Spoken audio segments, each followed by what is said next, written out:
স্বীকার করতে শক্তি এবং সাহস লাগে। মহত্বের সন্ধান না করে সত্যের সন্ধান করলে সত্য ও মহত্ব উভয়কেই পাওয়া যায়। সত্য হলো মশাল, যা কুয়াশার মধ্য দিয়ে তা সরিয়ে না দিয়ে আলোকিত করে।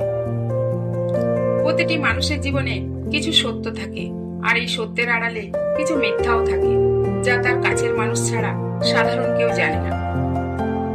সত্য লোক 7 বার বিপদে পড়লে আবার উঠতে পারে, কিন্তু অসত্য লোক বিপদে পড়লে একবারে নিপাত হয়। সততার নিকট দুর্নীতি কোনোদিনই জয়ী হতে পারে না।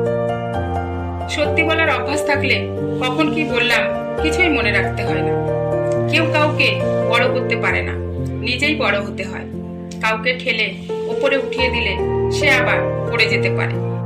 যে ব্যক্তি ছোট বিষয়ে সত্যের প্রতি অসতর্ক, তাকে গুরুত্বপূর্ণ বিষয়ে বিশ্বাস করা যায় না। সততা খুবই দামি একটি উপহার, তা কখনোই সস্তা লোকের নিকট আশা করা যায় না। শরীর ও অধিকার দ্বারা মানুষ শান্তি খুঁজে পায় না, বরং সততা ও জ্ঞানের মাধ্যমেই শান্তি পাওয়া যায়। যারা নিজে বিশ্বাস নষ্ট করে না, তারা সহজেই অন্যকে বিশ্বাস করে। একদল অসৎ লোকের চেয়ে একজন সৎ লোক অনেক শক্তিশালী। একদল অযোগ্য লোকের চেয়ে একজন যোগ্য লোক অনেক ভালো।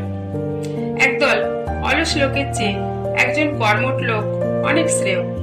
জীবনে পাওয়ার হিসাব করতে বসলে না পাওয়ার দুঃখ থাকবে না। সততা হচ্ছে এক ধরনের আলো, যা মানুষের অন্তরে জ্বলে থাকে। সত্য কখনোই অবাঞ্ছিত মনে প্রবেশ করে না। সত্যকে সর্বদা সরলতার মধ্যে খুঁজে পাওয়া যায়।